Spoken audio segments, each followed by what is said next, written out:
To alhamdulillah, assalamu alaikum warahmatullahi ta'ala wabarakatuhu. Na dan sake dawowa, ku yi hakuri jama'a waɗanda ba su yi bacci ba. Zan dan yi maganganu guda ɗaya zuwa biyu saboda ya cancanta in yi su. Wannan magana tana da ma'ana ko kuma in ce tana da amfani wanda mutane suke ta yi akan maganar waka wadda na ce sai masoya Buhari sun ba da naira dubu zan yi ta, kuma mai aka cewa yadda ake faɗa haka ne. An ji shiru akan waka, haka ne gaskiya, amma dai ba shiru bane, saboda daman dai na labarta muku, na ce muku wakan nan waka ce wacce take buƙatar lokaci da natsuwa da kuma tattaro abubuwa mai aka cewa da yawa waɗanda za a zo a bayyana wa magoya baya da masu so da waɗanda ba sa so ma su gani abin da yake a ƙasa. To alhamdulillah akwai abubuwa guda biyu zuwa uku wanda suka tsaye da mu. Akwai wannan hidimar wadda fara tsaye da mu dai, wannan harkar ta ensas, wanda alhamdulillah yanzu an shawo kan matsalar. Mun fara gane mu ba mahaukata ba ne, bayan da za a yi ka zo mu zo mu yaga da kan muna wani zanga-zanga muna bata ƙasar mu.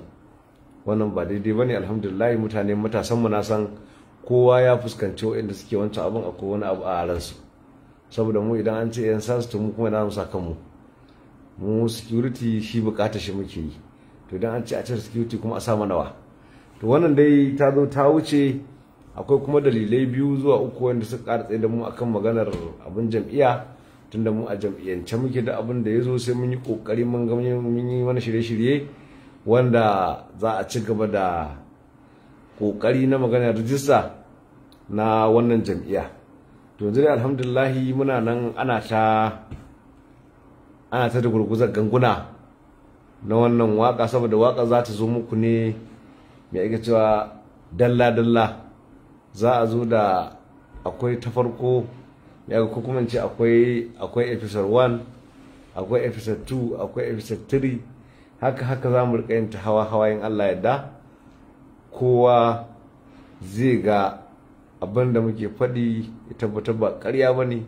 Abin da muke cewa mai girma shugaban ƙasa ya yi abu ne wanda ba magana ƙarya a ciki, abu ne na zahiri na gaske. Zuciyar shi fara ce, mun faɗa mun ce idan ma waɗanda suke makarƙashiya suna yi ne don a ce ba mu samu nasara ba, to in Allah yadda bukatar su ba za ta biya ba. Mu 'yan Najeriya ne, mun san muhimmancin Najeriya, ba mu da inda ya fi Najeriya, kuma muna ma Najeriya addu'a. Wani abubuwa da suke faruwa waɗanda wasu abubuwan ana haɗa su da wasu ne, ana yin amfani da su don a ɓata gwamnati. Baka san ba gwamnati ke ɓatawa ba, kanka ke ɓatawa. ba amfanin ka zo kana ɓata, wai ka ce za ka ɓata ma wani rai akan wani ya ce akan wata aƙida ko wani abu. Magana dai ta Najeriya ce. Najeriya duka ɗaya ce, da ɗan PDP da ɗan APC da ɗan abuga da ɗan kowace jam'iyya ɗan Najeriya ne. To mu akan nan muke. Mu kuma mun ce da shugaban ƙasa ya zo shi ba sai da ɗauka ba magana jam'iyya a cikin hidima aikin shi Najeriya. Magana yayi zai mulki Najeriya kuma da adalci. Alhamdulillah bakin gwargwado duk wanda yake ganin aikin shugaban ƙasa zai ce lallai mutumin nan ya kamanta adalci. Muna fatan kuma za ku mana adalci. Za mu fito da waƙoƙin nan dalla-dalla. Za mu fara daga, ko mu faro ta kudu, ko mu fara ta arewa, ko ta gabas, ko ta yamma, duk mun samu makama wadda tana nan ana shiryo muku abin da in Allah yadda ku kanku abin nan zai burge ku. Dauda Adamu Kahutu, ra na ashe